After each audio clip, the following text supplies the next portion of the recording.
ഇന്നലെ രാത്രി നമ്മുടെ സ്വാലിഹ് ഉപ്പാപ്പ തളിപ്പറമ്പിലെ ഉപ്പാപ്പ മരിച്ചുപോയി.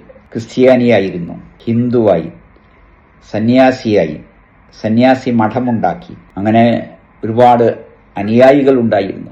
ഒരു റമദാൻ അവസാനത്തെ ദിവസത്തിൽ വിളി വന്നു, നിങ്ങൾ എഴുതിയ തറവാട്ടിലേക്ക് തിരിച്ചു വരാമെന്ന പുസ്തകം വായിച്ചു. ഞാൻ ഇതുവരെ ചെയ്തതെല്ലാം തെറ്റായിരുന്നു, പ്രാർത്ഥനകളെല്ലാം വിഫലമായിരുന്നു എന്ന് മനസ്സിലാക്കുന്നു, താങ്കളെ ഒന്ന് കാണണമെന്ന്.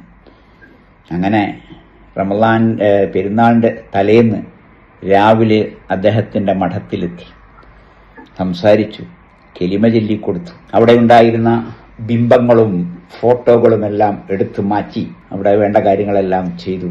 അങ്ങനെ വർഷങ്ങളോളം അദ്ദേഹം ജീവിച്ചു, ദഅവത്ത് നടത്തി. ഒരു സന്യാസിയുടെ സത്യാന്വേഷണ കഥ എന്ന ഒരു വീഡിയോ ഉണ്ട്, നിങ്ങൾ കണ്ടിട്ടുണ്ടാവും. അള്ളാഹുവേ അനുഗ്രഹിക്കണേ. ആ സമയം ഉണ്ടല്ലോ, എന്നാൽ പിന്നെ വിളക്ക് വെക്കറായി ഇത് എടുക്കാമെന്നുകൊണ്ട് ഞാൻ എടുത്ത് നോക്കുമ്പം ഒരു ചെറിയ ബുക്സാണ്, തറവാട്ടിലേക്ക് തിരിച്ചു വരാം. ഇത് സഡനായിട്ട് ഇത് കെട്ടുകഴിഞ്ഞപ്പം എൻ്റെ തറവാട് ഇസ്ലാമാണെന്നൊരൊറ്റ ചിന്ത എൻ്റെ മനസ്സിൽ വന്നു. ഈ പ്രസംഗം കേട്ടതും മനസ്സിലുണ്ട്, ഈ പുസ്തകം എന്നടുത്ത് ചെറുത് പുസ്തകമാണല്ലോ, ഇത് വായിച്ചു, കംപ്ലീറ്റ് വായിച്ചപ്പോൾ കഴിഞ്ഞപ്പോൾ എൻ്റെ ആ കാഠിന്യമുള്ള മനസ്സിൻ്റെ ആ കാഠിന്യം കുറഞ്ഞു. ഇനി ഇവിടെ വിളക്ക് വെക്കണ്ട, ആ ഒരു തീരുമാനത്തിലേക്ക് എത്തി. അപ്പം ഞാൻ പറഞ്ഞു, വിളക്ക് വെക്കുന്നില്ല, ഇനി ഇവിടെ വിളക്ക് വെക്കുന്നില്ല.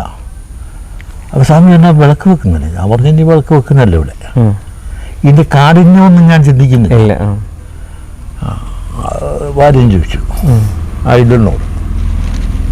അദ്ദേഹം ബുക്സ് എടുത്ത് ഇങ്ങനെ നോക്കി, ഇത് എഴുതിയ ആളാരാണ് നോക്കി, എൻ്റെ നമ്പർ വിളിച്ചു കഴിഞ്ഞപ്പോൾ അയാളുടെ മകനെടുത്ത്. മകൻ പറഞ്ഞു, ഇപ്പോൾ ഇവിടെ ഇല്ല, തൃശ്ശൂരാണല്ലോ എന്ന് പറഞ്ഞു. ഞാൻ പറഞ്ഞു, ഇപ്പോൾ നമ്പർ തെറ്റാവുമെന്ന് ചോദിച്ചു. നമ്പർ മേടിച്ച് വിളിച്ചു. അപ്പോൾ അദ്ദേഹം പറഞ്ഞു എന്നോട്, ഇപ്പം വരാൻ സാധിക്കില്ല, സമയമുണ്ടേ അറിയിക്കാം എന്നു പറഞ്ഞ്.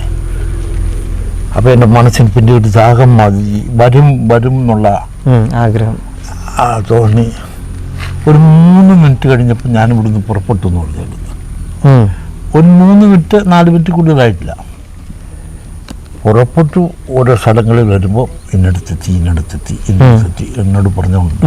അപ്പം ഞാൻ എൻ്റെ മനസ്സാകപ്പാടെ സഞ്ചരിക്കാൻ തുടങ്ങി.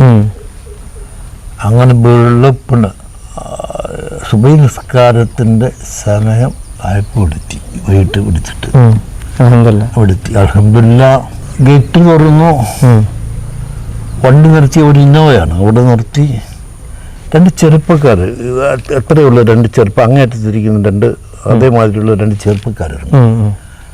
അങ്ങോട്ട് കയറി വന്നു എന്നാൽ ഇങ്ങനെ കെട്ടിപ്പിടിച്ച് മാറോട് ചേർത്ത വഴിയും. അപ്പം ഇതാണ് ഈ ചുങ്കത്തറ, അയാൾ എഴുത്തുകാരനാണ്, പ്രാസംഗികനാണ്, കേട്ടിട്ട് അയാളാണ്. അങ്ങനെ ഇവിടെ ഇറങ്ങി നടന്നു വന്നപ്പോൾ ഒരു പ്രകാശമായി. അതിൻ്റെ കാര്യങ്ങളൊക്കെ പറഞ്ഞു സംസാരിച്ച് കുറച്ചെന്ന്. അതുവരെ താങ്കൾ കലിമ ചൊല്ലിയിട്ടില്ല? ഒന്നുമില്ല. എന്നെ വിളിച്ചു അകത്തേക്കൊണ്ട്. ഞാൻ പറഞ്ഞു, എനിക്കൊരു കാര്യം പറയാനുണ്ട് പേഴ്സണലായിട്ട് അത് പറഞ്ഞു. അയാൾ എന്നെ കൂട്ടിക്കൊണ്ടുപോയി, ബാത്റൂമിലേക്ക് കൂട്ടിക്കൊണ്ടുപോയി ഒളിവെടുപ്പിച്ച് വന്നു. അപ്പം എൻ്റെ ഭാര്യ പറഞ്ഞു, ഞാനും ഇസ്ലാം സ്വീകരിക്കുന്നു. അവരെൻ്റെ ആശ്രമത്തിൽ എന്തെങ്കിലും സ്വീകരിക്കുന്നു, ഞാൻ സ്വീകരിക്കണമെന്ന് പറഞ്ഞു. അവരും വന്നു, അവരുള്ളെടുത്തു വന്നു, കലിമ ചൊല്ലിത്തന്നു. കലിമ ചൊല്ലിത്തി തന്നു. 2 റക്അത്ത് നിസ്കരിച്ചു. പറഞ്ഞു തന്നിട്ട് നിസ്കരിച്ചു.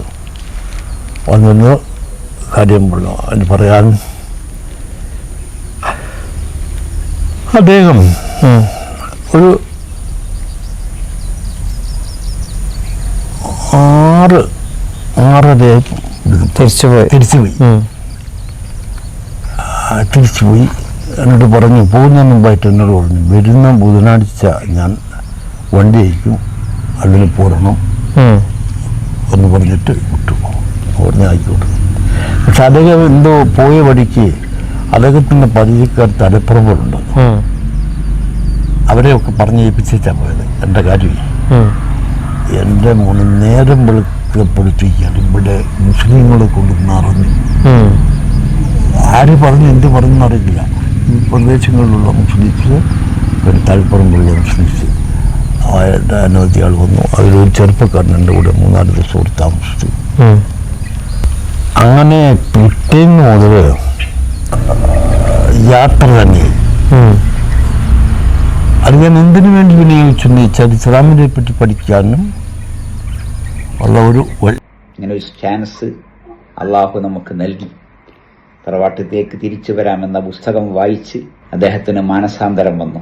സലാഹുദ്ദീൻ ചുഴലിയുടെ പ്രസംഗം കേട്ടു, അദ്ദേഹത്തിന് മാനസാന്തരം വന്നു. നമുക്കെല്ലാവർക്കും ഇങ്ങനത്തെ ഒരു ചാൻസ് ഉണ്ട്.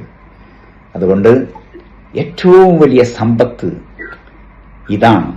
ഈ ലോകം മുഴുവൻ കിട്ടുന്നതിനേക്കാളേറെ വലുത് ഇതാണ്. അപ്പോൾ നമുക്ക് ഇൻഷാ അല്ലാഹ് പരിശ്രമിക്കാം. തിരുനബി സല്ലല്ലാഹു അലൈഹി വസല്ലമ ഖൈബർ യുദ്ധത്തിന് ഒരുങ്ങുകയാണ്. ബുഖാരിയിലെ 2942 ഹദീസ്. നബി സല്ലല്ലാഹു അലൈഹി വസല്ലമ തലേന്ന് രാത്രി പട്ടാളക്കാർക്കിടയിൽ ഒരു അനൗൺസ്മെന്റ് നടത്തുകയാണ്. എന്താ പട്ടാളക്കാർക്കിടയിൽ അനൗൺസ്മെന്റ്? ആരാ പട്ടാളക്കാർ? കൂലിപ്പട്ടാളമല്ല, ശമ്പളപ്പട്ടാളമല്ല, പിന്നെ സ്വയം സന്നദ്ധമായി തൗഹീദ് നിലനിർത്താൻ വേണ്ടി ജീവൻ മരണ പോരാട്ടത്തിന് ഒരുങ്ങി വന്നവരാണ്. അവിടുന്ന് അരുളിയില്ല, കൊടി ഞാൻ തീർച്ചയായും നാളെ ഒരാളെ കയ്യിൽ കൊടുക്കും, അയാളിലൂടെ അല്ലാഹു വിജയം നൽകും. ഫഖാമു യർജൂന ലിദാലിക അയ്യുഹും യുഅ്താ. എല്ലാവരും ആ കൊടി എനിക്ക് കിട്ടണം, എനിക്ക് കിട്ടണം എന്ന് ആഗ്രഹിക്കുകയും എനിക്ക് കിട്ടും എന്ന് പ്രതീക്ഷിക്കുകയും ചെയ്തുകൊണ്ട് നിന്നു. ഫഗദൗ വകുല്ലുഹും യർജു അൻ യുഅ്താ. നേരം പുലരുമ്പോ എനിക്ക് കിട്ടുമായിരിക്കുമെന്ന പ്രതീക്ഷയിലായി. അവിടുന്ന് ചോദിച്ചു, ഐന അലി, എവിടെ അലി? മാഷാ അല്ലാഹ്, സുബ്ഹാനല്ലാഹ്. അപ്പോ ആരോ പറഞ്ഞു, കണ്ണിന് തീരെ സുഖമില്ല. സുബ്ഹാനല്ലാഹ്. അതെന്താ അങ്ങനെ? സുഖമില്ലാത്ത വിവരം എന്തേ അറിഞ്ഞില്ലേ? ആര്? നബി അറിഞ്ഞില്ലേ? ഇല്ല. അതെന്തേ? മറ്റു സഹാബിമാർ അറിഞ്ഞില്ലേ? ഇല്ല. എന്തേ? മറഞ്ഞ കാര്യം അറിയില്ല. ആഹാ, അങ്ങനെയാണോ? നമ്മുടെ രാജ്യത്തെ ആൾക്കാരോടൊക്കെ ഒന്ന് പറയണേ. ഈ ഹദീസ് ബുഖാരിയിലെ 2942 ഹദീസ് എടുത്തിട്ട് പറഞ്ഞു കൊടുക്കണേ. ഹദീസിന്റെ അർത്ഥം പറഞ്ഞു കൊടുത്താൽ മതി. തൊട്ടടുത്ത വീട്ടിൽ കഴിയുന്ന അലി റളിയല്ലാഹു അൻഹുവിന് കണ്ണിന് സുഖല്ല. തൊട്ടടുത്ത ടെന്റിൽ കഴിയുന്ന ആൾക്ക് സുഖല്ല എന്ന് അറിഞ്ഞില്ലല്ലോ. ഇല്ല. എന്തേ കാരണം? നംൽ 65 ആയത്തോതി കൊടുക്കണം. ഇല്ല. ലാ യഅലമു മൻ ഫിസ് സമാവാതി വൽ അർദിൽ ഗൈബ ഇല്ലല്ലാഹ്. ആകാശഭൂമികളുടെ മറഞ്ഞ കാര്യം അല്ലാഹു അല്ലാതെ മറ്റാരും അറിയില്ല. സുബ്ഹാനല്ലാഹ്, സുബ്ഹാനല്ലാഹ് പറഞ്ഞു കൊടുക്കണം. അങ്ങനെ ഫഅമറ ഫദുഇയ ലഹു, വിളിച്ചുകൊണ്ടിരാൻ പറഞ്ഞു. ഫബസഖ ഫീ ഐനൈഹി, തന്റെ അലി റളിയല്ലാഹു അൻഹുവിന്റെ കണ്ണിൽ നബി സല്ലല്ലാഹു അലൈഹി വസല്ലം തുപ്പി. മുഅ്ജിസത്തിന്റെ നോക്കണം. ഫബറഅ, ആ കണ്ണിന്റെ അസുഖം മാറി. കഅന്നഹു ഹത്താ കഅന്നഹു ലം യകുൻ ബിഹി ശൈഉൻ, അങ്ങനെ ഒരു അസുഖമേ ഉണ്ടായിട്ടില്ലാത്ത പോലെയായി. അൽഹംദുലില്ലാഹ്. അങ്ങനെ അവിടുന്ന് ചോദിച്ചു, നുഖാതിലുഹും ഹത്താ യകൂനൂ മിസ്ലനാ, അവരെല്ലാവരും നമ്മളെപ്പോലെ ആകുന്നത് വരെ ഞങ്ങൾ യുദ്ധം ചെയ്യണോ റസൂലേ?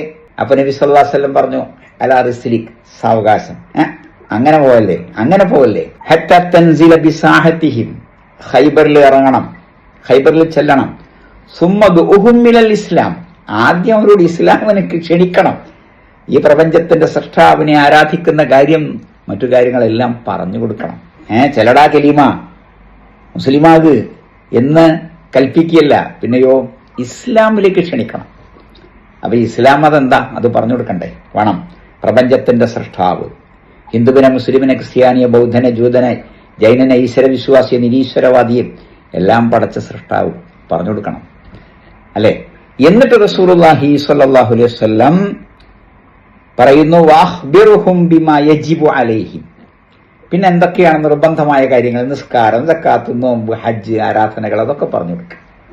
എന്നിട്ട് അവിടുന്ന് എഴുതുകയാണ് ഫവല്ലാഹി, അള്ളാഹുവാണ് സത്യം, ലഅൻ യഹ്ദിയ ബിക റജുലുൻ വാഹിദുൻ, നിന്റെ കയ്യിലൂടെ ഒരാൾക്ക് അള്ളാഹു ഹിദായത്ത് കൊടുക്കുകയാണെങ്കിൽ ഖൈറുൽ ലക മിൻ ഹുമുരിൻ നഅം, ചുവന്ന ഒട്ടകങ്ങളെക്കാളേറെ നിനക്ക് നല്ലത് അതാണ്. മറ്റൊരു റിപ്പോർട്ടിൽ ഈ ലോകം മുഴുവൻ കിട്ടുന്നതിനേക്കാൾ നിനക്ക് ഉത്തമം അതാണ്. അല്ലാഹു അക്ബർ, അല്ലാഹു അക്ബർ. കണ്ടുമുട്ടുന്നുണ്ട് പലരെയും, അവരോടൊക്കെ നമുക്ക് ഈ സത്യം പറഞ്ഞു കൊടുക്കാം. അപ്പോ ഗൈബറിയാത്ത മനുഷ്യര്, നബിയും സഹാബിമാരും ഒക്കെ ഈ കഥയിലുണ്ട്. ഈ കഥ മറക്കാതിരിക്കുക. അള്ളാഹുവെ ഞങ്ങളെ എല്ലാവരെയും നീ അനുഗ്രഹിക്കണം. എല്ലാ അമലുകളും ഇബാദത്തുകളും ചെയ്ത് സ്വർഗത്തിൽ റസൂലുള്ളാഹി സ്വല്ലല്ലാഹു അലൈഹി വസല്ലമയുടെ കൂടെ കഴിയുവാൻ റബ്ബെ അനുഗ്രഹിക്കണം. എല്ലാവർക്കും ഹിദായത്ത് നൽകണേ റബ്ബെ. ഞങ്ങളുടെ നാവുകൾക്ക്, ഞങ്ങളുടെ മൊബൈലുകൾക്ക്, ഞങ്ങളുടെ സംസാരങ്ങൾക്ക് ഹിദായത്തിന്റെ അനുഗ്രഹം നീ നൽകണേ. എല്ലാവരോടും പറയാനും അത് കേൾക്കാനും അത് ഉൾക്കൊള്ളാനും അല്ലാഹുവേ ഞങ്ങൾക്കും അവർക്കും തൗഫീഖ് നൽകണേ. രോഗികൾക്കെല്ലാം ശിഫ നൽകണേ. മരിച്ചുപോയ സത്യവിശ്വാസികൾക്ക് സ്വർഗം നൽകി അനുഗ്രഹിക്കണേ. റബ്ബനാ ആതിനാ ഫിദ്ദുനിയാ ഹസന വഫിൽ ആഖിറതി ഹസനതൻ വഖിനാ അദാബന്നാർ.